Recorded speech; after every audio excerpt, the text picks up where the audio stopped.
आपको मालूम है ना, एक बार हमारे पास भी एक औरत आई थी, बहुत पहले सुनाया था मैंने। वो औरत आई, कहती मौलाना साहब ताबीज़ दे दो। क्यों? कि मेरा पति मेरा कहना नहीं मानता। हमने कहा क्या चाहती हो कि तुम्हारा शौहर तुम्हारे कहने पे चले? तुम जहाँ कहो उठे वो उठे, तुम कहो बैठे तो बैठ जाए? क्या चाहती हो, तुम्हारा गुलाम बन जाए? तो कहा मौलाना साहब आपने तो मेरे दिल की बात ही छीन ली। देखिए औरतों की प्लानिंग। हमने कहा अच्छा ठीक है, चलो तुम्हारा शौहर ऐसा हो जाएगा, तुम क्या चाहती हो? कहा यही चाहती हो। हमने कहा नाम बताओ तुम्हारा। कैसा मौलवी है? हमने क्यों, क्या हुआ? नाम लूंगी अपने शौहर का। क्यों? अरे नाम लेने से तो तलाक हो जाएगी। हमारे बड़े बड़े मौलाना कहते हैं कि पत्नी को पति का नाम नहीं लेना चाहिए।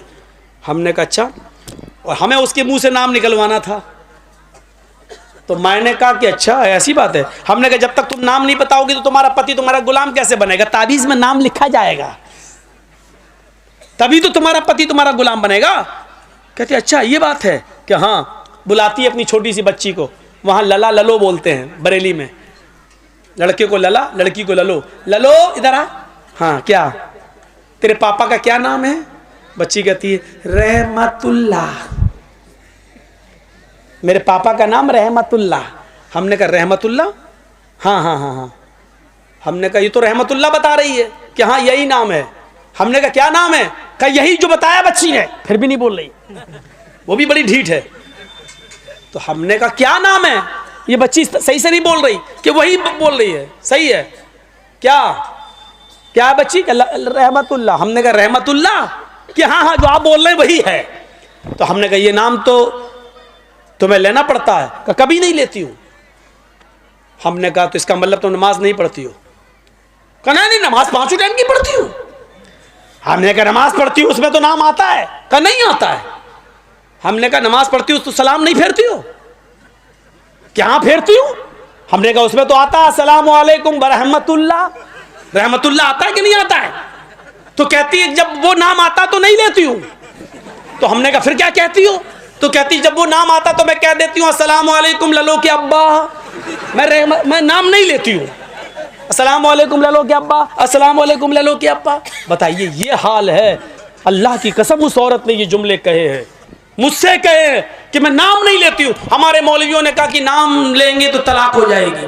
बताइए लोगों ने ये बता रखा है, जबकि बीवी अपने पति का, बीवी अपने शौहर का नाम ले तो ये सुन्नत है, ये सुन्नत है। देखिए अल्लाह के नबी अपनी बीवी आयशा से कहते हैं आयशा जब तुम नाराज होती हो तो मैं समझ जाता हूं कि तुम मुझसे नाराज हो, और जब तुम मुझसे खुश होती हो तो मैं समझ जाता हूं कि तुम मुझसे खुश हो। हजरत आयशा ने कहा अल्लाह के नबी कैसे? मैं तो कभी जाहिर नहीं होने देती हूं अपनी नाराजगी, फिर आप कैसे समझ जाते हैं? मैं नाराज भी होती हूं तो हम जाहिर नहीं होने देते कि हम मैं नाराज हूं, फिर आप कैसे समझ जाते हैं? फरमाया आयशा शौहर हूं तुम्हारा, चेहरा पढ़ता हूं, जानता हूं तुम्हें। का नहीं बताइए आप मेरी नाराजगी का पता कैसे लगाते हो? फरमाया आयशा जब तुम मुझसे नाराज होती हो तो कहती हो किसी बात पर इब्राहिम के रब की कसम। क्या कहती हो? नहीं नहीं इब्राहिम के रब की कसम मैंने ऐसा नहीं किया, इब्राहिम के रब की कसम मैंने खाना खा लिया, इब्राहिम के रब की कसम। जब तुम मुझसे नाराज होती हो तो कहती हो इब्राहिम के रब की कसम, और जब तुम मुझसे खुश होती हो तो कहती हो मोहम्मद के रब की कसम। मोहम्मद के रब की कसम मैंने खाना खा लिया, आप दिखाइए। अल्लाह के नबी मोहम्मद आपके रब की कसम, मोहम्मद के रब की कसम। आयशा जब तुम मेरा नाम लेती हो तो मैं समझ जाता हूं कि तुम मुझसे खुश हो। आयशा की उम्र कितनी है? 9 साल। और अल्लाह के नबी की उम्र कितनी है? 54 साल। लेकिन मियाँ और बीवी के दरमियान इतनी लंबी उम्र का फासला होने के बावजूद आयशा क्या कह रही हैं? मोहम्मद के रब की कसम। और अल्लाह के नबी क्या कह रहे हैं? नाम लो। क्या कह रहे हैं? नाम नहीं लेना चाहिए। हैं मैं पति हूँ। क्या कह रहे हैं? जब तुम मुझसे खुश होती हो तो मैं समझ जाता हूँ कि खुश हो, क्योंकि तुम कहती हो मोहम्मद के रब की कसम। यानी बीवी जब अपने पति का नाम ले तो ये मोहब्बत की अलामत है, मोहब्बत की अलामत है। मैं तो कहता हूँ कि नाम लेना चाहिए, हर औरत को नाम लेना चाहिए। कुछ जाहिल औरतें क्या कहती हैं? बच्चे का नाम है फरीद तो अपने पति को बुलाएंगी, आदमी का नाम है सलीम तो ये सलीम नहीं, ए फरीद के पापा सुनो। और जब तक फरीद नहीं था तब तक क्या कहती थी? शादी तो तेरी सलीम से हुई है ना, फरीद तो 1 साल के बाद आया है ना। 1 साल तक वो क्या था? ए जी, ओ जी, बस। कहां तुमने अपने आप को बना लिया, ए जी सुनो, अजी सुनो। और जब बच्चा पैदा हो गया, ए फरीद के पापा, ए नसीम के पापा। ये अजीब सिस्टम है, नाम लो डंके की चोट पर। तो मेरे भाइयों, हजरत फातिमा ने भी क्या कहा था, आए अली जब मेरा इंतकाल हो जाए तो मुझे रात की तारीकी में इशा के बाद मुझे कब्रिस्तान ले जाना दफनाने के लिए, दिन के उजाले में नहीं। फातिमा ने नाम लिया, अली जब मेरा इंतकाल हो जाए तो दिन के उजाले में मुझे दफन मत करना, कब्रिस्तान मुझे इशा के बाद ले जाना। फरमाया फातिमा ऐसा क्यों कह रही हो, अगर तुम्हारा इंतकाल फजर के बाद हो जाए तो क्या मैं इशा के बाद ले जाऊं? तुम्हारे नबी ने, तुम्हारे अब्बू ने तो कहा मय्यत को जल्दी कब्रिस्तान ले जाओ। कहा सब कुछ ठीक है, लेकिन मुझे रात में कब्र में ले जाना, रात में दफनाना। कहा क्यों? कहा अली मैं नहीं चाहती हूं कि मेरे मुर्दा जिस्म पर पड़े हुए कफन पर भी किसी गैर मर्द की नजर पड़े। मेरे मुर्दा जिस्म पर पड़े हुए कफन पर भी किसी गैर मर्द की नजर पड़े। यह था पर्दा। यहां तो एक कुतिया के पीछे 10-10 कुत्ते लगे हैं। सीखो पर्दा, यह पर्दा था। मेरे मुर्दा जिस्म पर पड़े हुए कफन पर भी किसी गैर मर्द की नजर ना पड़े। ये दिया है मोहम्मद की बेटी फातिमा ने इस्लाम का पर्दा। ये बताया है मोहम्मद की बेटी फातिमा ने कि पर्दा ये होता है, और इसी की दावत दी और इसी की तबलीग की है। आए शादियों में दूल्हा और दुल्हन के फोटो खींचने वालों, आए अपने बिस्तरों पर, अपने बेड पर शादी का मियां और बीवी का फोटो लगाकर बेड पर चिपकाने वालों, मियां और बीवी की तस्वीर अपने कमरे में लटकाने वालों, तैयार हो जाओ। इन्ना अशद्दन्नास अज़ाबन यौमल क़यामा, क़यामत के दिन सबसे ज्यादा सख्त अज़ाब इन्हीं को होगा जो दुनिया में तस्वीरें खींचते हैं, दुनिया में तस्वीरें बनाते हैं। और सबसे ज्यादा सख्त अज़ाब उकिल तो बिसलयूता भी जहन्नम यौमइज़िल्लाह, क़यामत के दिन जहन्नम खींच कर लाई जाएगी। जहन्नम के अंदर 70,000 लगामें पड़ी होंगी और जहन्नम को खींच कर लाया जाएगा। जब जहन्नम को खींच कर लाया जाएगा, जहन्नम चीख रही होगी। और सुनो, हाँ सुनो, कुरान सुनने के लिए बुलाया, हदीस सुनने के लिए जर्जीस को दावत दी, तो सुनो, हाँ सुनो। जहन्नम जब खींच कर लाई जाएगी, अल्लाह कहेगा ऐ जहन्नम क्या चाहती है? जहन्नम चीखेगी और कहेगी उकिल तो बिसलास, आय अल्लाह मेरे अंदर 3 किस्म के लोगों को पहले डाल, 3 गुनाहगारों को मेरे अंदर पहले डाल। अल्लाह कहेगा ऐ जहन्नम बता तेरे अंदर 3 कौन से गुनाहगारों को डालो? सबसे पहले वो नाम लेगी, आय अल्लाह उकूकुल वालिदैन, माँ बाप के सताने वालों को, माँ बाप को रुलाने वालों को जहन्नम में मेरे अंदर सबसे पहले फेंक। दुनिया में जो अपने माँ बाप को सताया करते थे, माँ बाप के साथ जुल्म करते थे, माँ बाप को नजरअंदाज करते थे, माँ बाप को खून के आंसू रुलाते थे, पाल पोस कर माँ बाप ने बड़ा किया, उनको अजियत और तकलीफ देते थे, उनको तू जहन्नम के अंदर मेरे पेट में पहले डाल। अल्लाह जहन्नम की ख्वाहिश पूरी करेगा और माँ बाप के नाफरमानों को जहन्नम के अंदर डाल दिया जाएगा। फिर जहन्नम कहेगी शैखुन ज़ानिन, हाय अल्लाह मेरे अंदर बूढ़ा आदमी जो दुनिया में जिना करता था, बूढ़े लोग जो दुनिया में जिना करते थे, बुढ़ापे के बावजूद वो लड़कियों की जिस्मों से खेला करते थे, उनकी इज्जतों को तार तार करते थे, उनको बहला फुसाकर और उनको गलत काम के लिए आमादा करते थे। ऐ अल्लाह उन बूढ़े, उन बुजुर्ग जिनाकार लोगों को तू मेरे अंदर डाल। नौजवान से तो एक बार गलती होती है, वो जवानी का नशा है, हालांकि वो भी जहन्नम में सजा भुगतेंगे, वो अपने हिसाब किताब के बाद जहन्नम में जाएंगे। लेकिन जहन्नम जिनको मांग रही है वो कह रही है कि मेरे अंदर बूढ़े जिनाकारों को, बूढ़े जानियों को तू मेरे अंदर डाल, जिन्होंने बुढ़ापे के बाद भी, जबकि उस उम्र में शहावत कम हो जाती है, इस उम्र में शहावत की कमी हो जाती है, इसके बावजूद उन्होंने लड़कियों की इज्जत से खिलवाड़ किया। आय अल्लाह इस बूढ़े जानी को तू जहन्नम के अंदर डाल। अल्लाह बूढ़ा जना करने वाले बूढ़ों को भी जहन्नम के अंदर डाल देगा। कहेगी अल्लाह एक मखलूक और रह गई है, तो उसको भी मेरे अंदर डाल। अल्लाह कहेगा बता कौन सी मखलूक है? अल मुसव्विरून, यस्तगीसून, जहन्नम चीख कर कहेगी तस्वीर बनाने वालों को, तस्वीर खींचने वालों को, फोटो बनाने वालों, फोटो खींचने वालों को अल्लाह जहन्नम मुतालबा करेगी, जहन्नम पूछेगी, जहन्नम अल्लाह से मांगेगी और अल्लाह जहन्नम की फरियाद पूरी करेगा और जहन्नम में इन तस्वीर बनाने वालों को, तस्वीर खींचने वालों को भी डाल दिया जाएगा। एक चीज होती है मजबूरी में किसी चीज की इजाजत देना। पासपोर्ट बनवाना है, जरूरत है। आधार कार्ड में आपका फोटो लगना है, जरूरत है, खींच सकते हो। बैंक में पासबुक के अंदर और बैंक में आपका फोटो लगना है, आप दे सकते हैं। ड्राइविंग लाइसेंस में आपका फोटो लगेगा, आप दे सकते हैं। ये चीज जायज है, जरूरत है, आप दीजिए। बिना जरूरत क्यों? एक आदमी वीडियो में किसी की तकरीर रिकॉर्ड करता है लेकिन अपने पास रखने के लिए तो गलत है, लेकिन उसको आम करता है और जाहिर करता है और दूसरी जगह पहुंचाता है तो एक ज़रूरत है, क्योंकि ये तकरीर आज जिक्रा में हो रही है तो जाहिर है कि इसको यूपी और बिहार और उड़ीसा वाले नहीं सुन पा रहे हैं। अब वो चाहता है कि ये तकरीर जो जिक्रा में हुई पूरा हिंदुस्तान सुने, पूरी दुनिया सुने और उसको नश्र करके दूसरी जगह पहुँचा रहा है। तो ऐसी जगह पर उसकी वीडियो बनाकर तकरीर की गर्ज से डाला जा सकता है। तो मेरे भाइयों, किसी को पावर नहीं है, अपनी मनपसंद चीज़ों को ले लो और अपनी मनपसंद चीज़ों को छोड़ दो। ये इस्लाम नहीं है। पसंद आए तब भी, ना पसंद आए तब भी लेना पड़ेगा। फजर में कौन उठना चाहता है? कोई उठना चाहता है?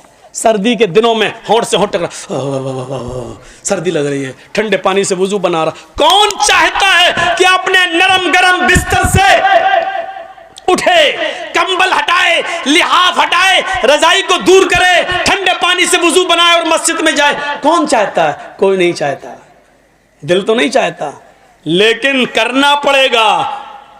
चाहे तुम्हारा दिल गवारा करे चाहे न करे, क्योंकि अल्लाह की जन्नत इतनी आसान नहीं है कि बिस्तर पर लेटे रहो तुम उसके लिए उठकर 2 रकात नमाज भी न पढ़ सको और उम्मीद रखो कि अल्लाह तुम्हें जन्नत दे दे। तुम्हें नापसंद है लेकिन तुम्हें करना पड़ेगा, इसलिए करना पड़ेगा क्योंकि ये अल्लाह का हुक्म है, यही इस्लाम है। और इस्लाम तुम्हारी मर्जी पर, हमारी मर्जी पर नहीं चलता। इस्लाम चलता है तो अल्लाह और उसके रसूल की मर्जी पर, अल्लाह और उसके रसूल की नाफिज करदा शरीयत के मुताबिक चलता है। सहाबा ने कुर्बानियां क्यों दी हैं, अपनी जानें क्यों दी हैं, इसको सोचिए।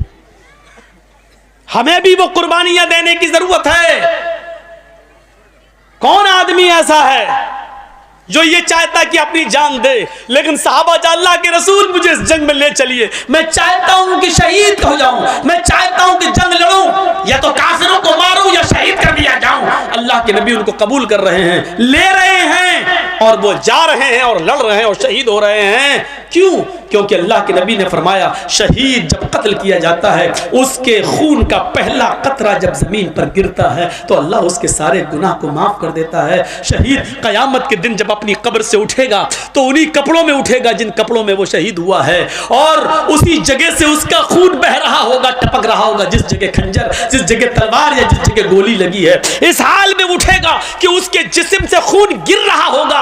अल्लाह ताला उसके जिस्म से गिरते हुए खून को देखकर कहेगा, फरिश्तों, इस बंदे का क्या हिसाब लूं, इससे क्या पूछताछ करूं? ये तो मेरे लिए अपनी पूरी जमीन और जायदाद और जान सब कुछ देकर चला आया, इससे क्या मैं पूछूं? इसने तो सब कुछ मेरी राह में कुर्बान कर दिया था, इसने तो अपनी जान तक मेरी राह में दे दी थी। जाओ, मैंने इसको बख्श दिया, इसको जन्नत के अंदर दाखिल कर दो, इसको जन्नत के अंदर ले जाओ। फरिश्ते उसको जन्नत में ले जा रहे होंगे। फरिश्ते पूछेंगे, तुम्हारी कोई और तमन्ना है? जन्नत की नेमतों को शहीद देखेगा, जन्नत की नेमतों को शहीद देखेगा। फिर फरिश्ते पूछेंगे, कुछ और चाहते हो?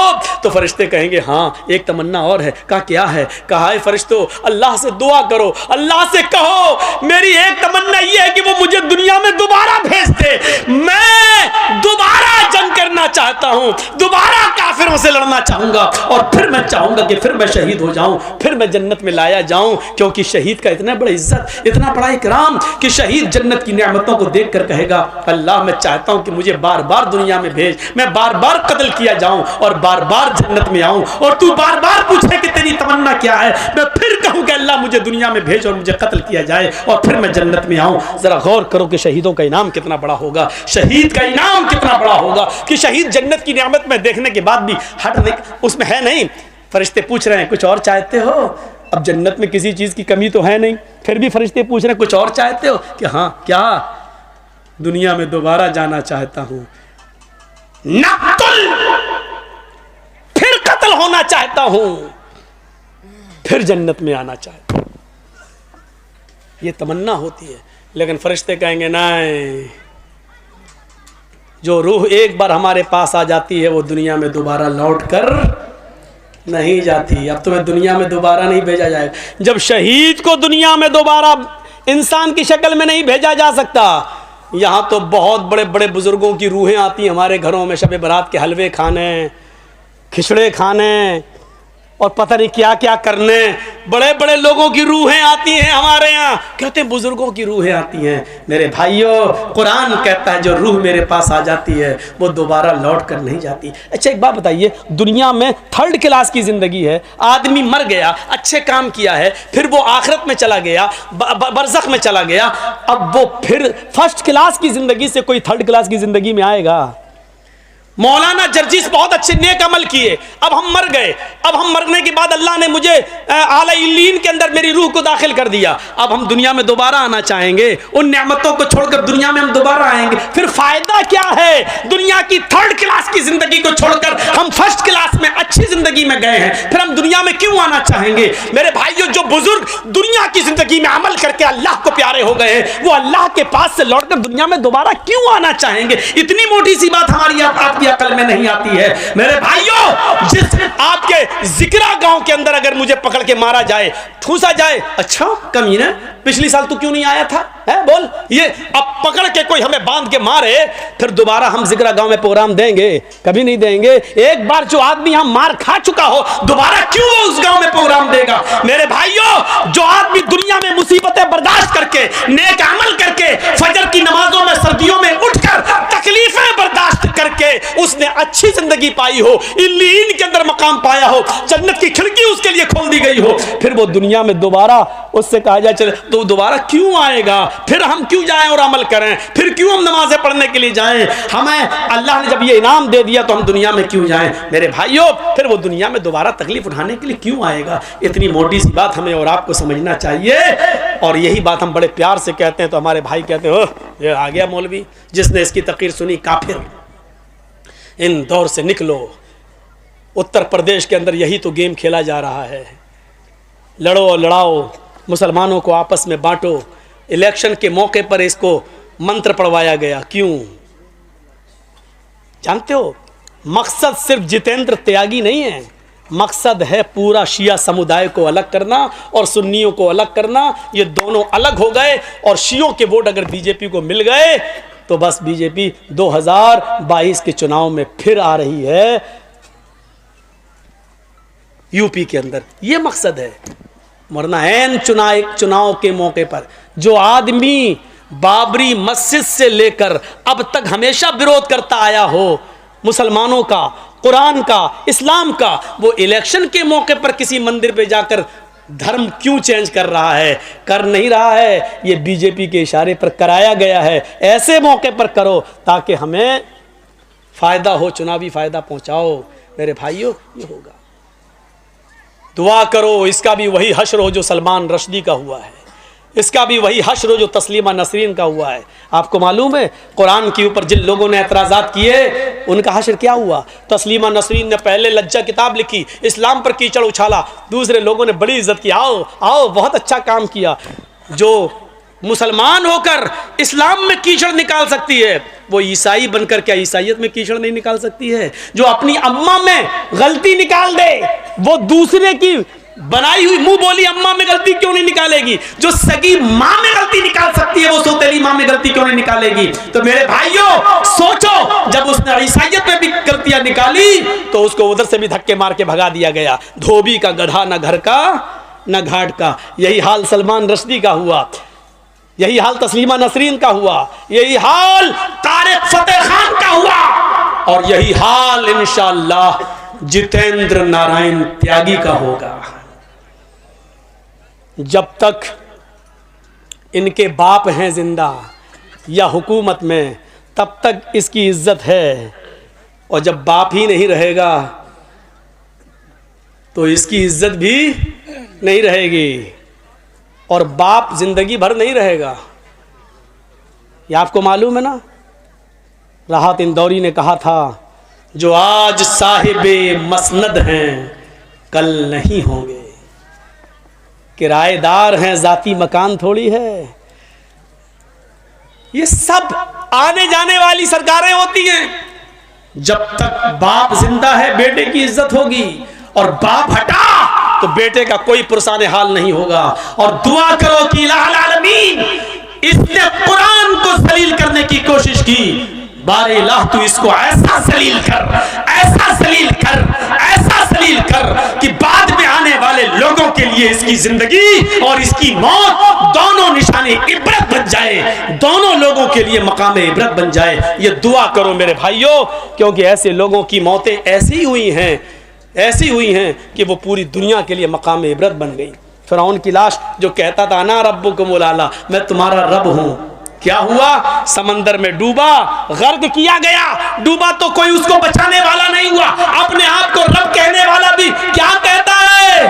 आमन्ना बि रब्बिल आलमीन, रब्बे मूसा व हारून, मैं मूसा और हारून के रब पर ईमान लाया। वो चीख रहा था जब समंदर में डूब रहा था, लेकिन उस वक्त अल्लाह ताला ने फिरौन के ईमान को और उसके इस्लाम को कबूल नहीं किया। मरते वक्त इस्लाम ला रहा है, समंदर में डूबते वक्त मूसा और हारून के रब को अपना रब कह रहा है। नहीं, अब तेरे इस्लाम की और तेरे ईमान की अल्लाह को कोई जरूरत नहीं है। मकाम इबरत बना दिया उसकी लाश को। मेरे भाइयों, आज भी फिरौन की लाश मिस्र के म्यूजियम के अंदर रखी हुई है। आज भी जमीन के किसी टुकड़े के अंदर फिरौन की लाश को अगर दफनाओ तो जमीन निकाल के फेंक देती है, उसको एक्सेप्ट नहीं करती है। मेरे भाइयों, आज भी फिरौन की लाश को किसी समंदर में डालो तो समंदर उसको बहाता नहीं है, उसको बाहर फेंक देता है। आज भी फिरौन की लाश को समंदर एक्सेप्ट नहीं करता है और जमीन फिरौन की लाश को एक्सेप्ट नहीं करती है। अल्लाह ने फिरौन की लाश को दुनिया वालों के लिए मकाम इबरत बना दिया है। जितेंद्र नारायण त्यागी का भी यही हाल होगा। उसकी जिंदगी और उसकी मौत दोनों बाद में आने वाली नस्ल के लिए मकाम इबरत बनेगी। चले थे साहब कुरान बदलने, 26 आयतें निकाल कर दम लूंगा, कुरान को बदल के दिखाऊंगा, कुरान से 26 आयतें निकलवा के दिखाऊंगा। चले थे कुरान को बदलने, अल्लाह ने ऐसा बदला कि देख, जो हमारी किताब को बदलने का ख्वाब देखते हैं वो खुद बदल जाते हैं।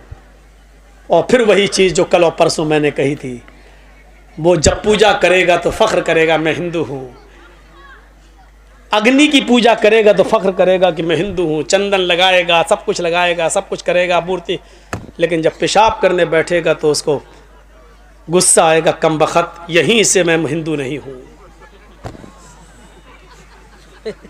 जब भी वो पेशाब और लैट्रिन करने जाएगा कहेगा कमबख्त, ये और बदल जाती। गलती करी बेचारे उस पंडित ने जिसने इसको हिंदू बनाया था। उसको सबसे पहले बीच वाली चीज़ बदलनी चाहिए थी कि यहाँ से तो तुम मुसलमान हो, ये तो बदलो पहले।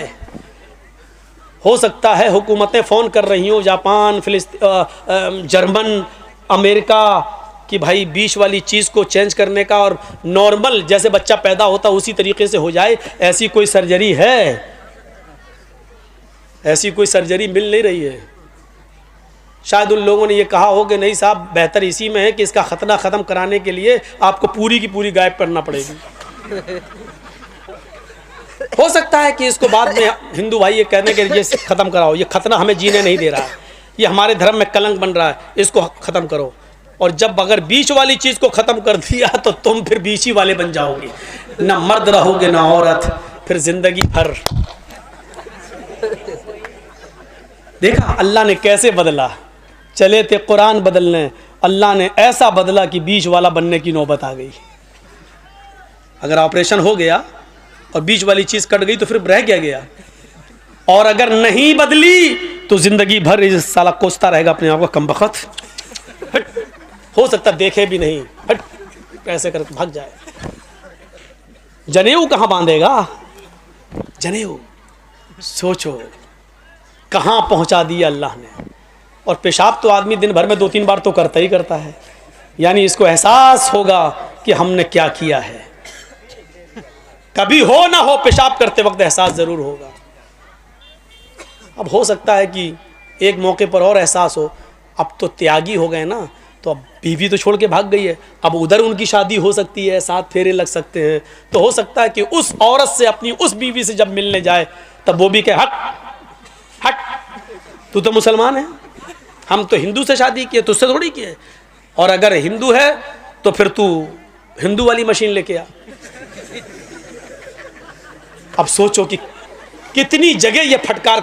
अच्छा सिर्फ सोचो बस, अल्लाह ने कितना जलील कर दिया है इसको, कहां पहुंचा दिया इसको।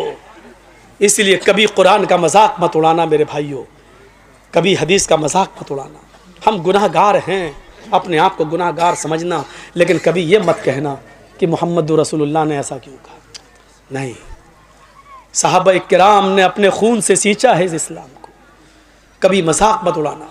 मौलवी जर्जीस ने फोटो तस्वीरें सब बताई हैं, इसको अपने दिल पर मत लेना। ये सोचना कि जर्जीस ने सुनाया क्या है, ये उसी नबी का फरमान है जिस नबी का पीछा इस तयागी ने किया है। 12 और नबी की 11, मोहम्मद की 11 बीवी। एतराज़ करता था ना, मोहम्मद की 11 बीवी पर बड़ा एतराज़ था। जिस धर्म में गया है उस धर्म में कृष्ण कन्हैया जी की 16,108 थी। चला मुंह, खोल अपना थूथड़ा, क्या बोलेगा? चुपचाप है, खामोश है, नहीं बोल पाएगा, नहीं बोल पाएगा। दोस्तों बयान कैसा लगा कमेंट में ज़रूर बताना और अपने दोस्तों के साथ शेयर ज़रूर करना। अल्लाह हम सबको इस बयान पर अमल करने की तौफीक अता फरमाए। तो दोस्तों फिर मिलते हैं अगले वीडियो में, जब तक अपना ख्याल रखिए, हमें दुआओं में याद रखिए। अस्सलामु अलैकुम वरहमतुल्लाहि वबरकातुहू।